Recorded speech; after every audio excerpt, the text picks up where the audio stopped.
শুভ সকাল বন্ধুরা, আবারও একটা নতুন দিনে নতুন একটা ব্লগে আমার চ্যানেলে তোমাদেরকে স্বাগত। কেমন আছো তোমরা সবাই? আশা করছি খুব ভালো আছো এবং সুস্থ আছো। আমিও খুব ভালো আছি। পুজোর ছুটি পড়ে গেছে, আর চতুর্থী, তাই সকালবেলা ঘুম থেকে একটু দেরি করেই উঠেছি। যেহেতু অফিস যেদিন থাকে তো ঘুম থেকে তাড়াতাড়ি উঠতে হয়, তাই ঘুম থেকে দেরি করে উঠেছি এবং চাটা খেয়ে বসে পড়েছি পড়তে। তো প্রথমেই আমি নিয়ে বসেছি জিওগ্রাফি ওয়াটারফল চ্যাপ্টারটা। এটা আমার নোট করাই ছিল, তো তাই জন্য সেই নোট থেকে আর যে বইটা সৃষ্টিধর বেরা ছায়া প্রকাশনী যে বইটা কিনেছি সেইটা থেকে দুটো মিলিয়ে কম্বাইন্ডে পড়ছি। তোমাদেরকে আগের একটা ভিডিওতে বলেছি এখন আর টু ডু লিস্টটা করি না, কেননা টু ডু লিস্ট অনুযায়ী পড়াটা হয় না। তো সেই জন্য যখন যেটা মনে হয় তখন সেটা পড়ি।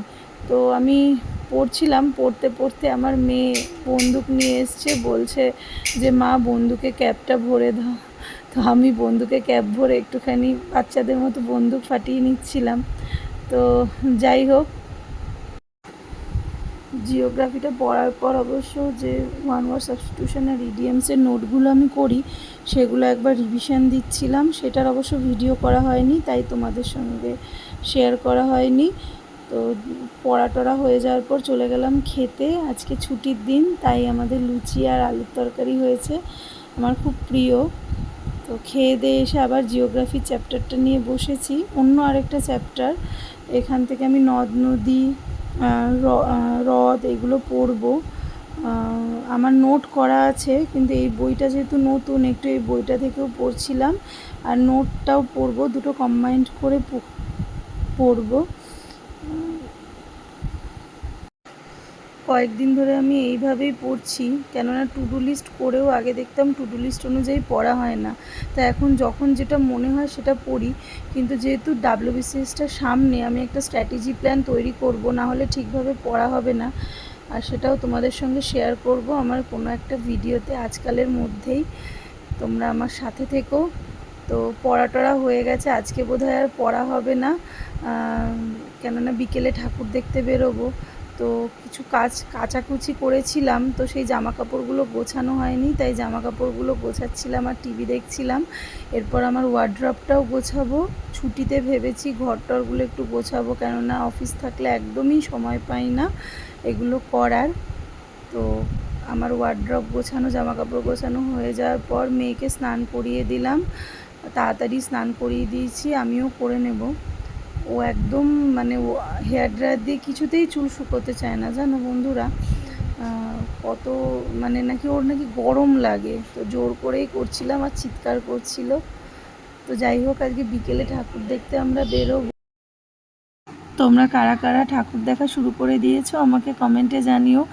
জানি আমাদের সকলেরই পড়াশোনা আছে, কিন্তু যেহেতু দুর্গাপুজো বছরে এই একবারই আসে, তো আমরা সবাই মোটামুটি কম বেশি পড়াশোনায় ঢিলে দিয়ে ঠাকুর দেখতে বেরিয়ে পড়ি। আমিও শত পড়াশোনা থাকলেও এই 4টে দিন কিন্তু খুব খুব মজা করি।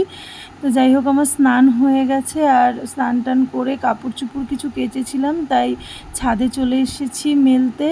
দার্জিলিং থেকে ঘুরে আসার পর অনেক কাচাকুচি হয়েছে, সব তো আর কাজের মাসিকে দেওয়া যায় না, তাই আমি টুকটুক করে কদিন ধরে কাচছিলাম। রোদটাও ভালো দিয়েছে কয়েকদিন ধরে, তো ভাবলাম তোমাদেরকে একটু আমার ছাদটা দেখাই। তো জামা কাপড় মেলা টেলা হয়ে যাওয়ার পর খেয়ে দিয়ে একটু শুয়ে বেরিয়ে পড়েছি ঠাকুর দেখতে আমার ফ্যামিলির সঙ্গে। এখানে এসেছি আমার কল্যাণী ITI মোড়ের প্যান্ডেল দেখতে। আমাদের কল্যাণীর এটা সেরা পুজো এবং সকলেই আসে দূর দূর থেকে এই প্যান্ডেলটা দেখতে। তোমরা কারা কারা আমাদের এই ITI মোড়ের প্যান্ডেলে ঠাকুর দেখতে এসেছো কমেন্টে জানিও, এবং আমাদের কল্যাণীর এই ঠাকুর আর প্যান্ডেল তোমাদের কেমন লেগেছে সেটাও অবশ্যই কমেন্ট করে জানিও। তো আমরা কল্যাণী ঘুরতে বেরিয়েছিলাম ঠাকুর দেখতে, পুরোটা দেখা হয়নি, শুধু ব্লগটা দেখেছি। তো এটা হচ্ছে আমাদের সিপির ঠাকুর, আর এটা হচ্ছে মণিমালা পার্কে। এদের থিমটা খুব ভালো হয়েছিল। তো যাই হোক, ঠাকুর দেখে ঘুরে টুরে রাত্রি 10টায় বাড়ি ফিরেছি সবাই মিলে, তারপরে খেয়ে দিয়ে শুয়ে পড়েছিলাম। তো আজকের মতো এই পর্যন্তই ব্লগটা। সবাই ভালো থেকো, গুড নাইট।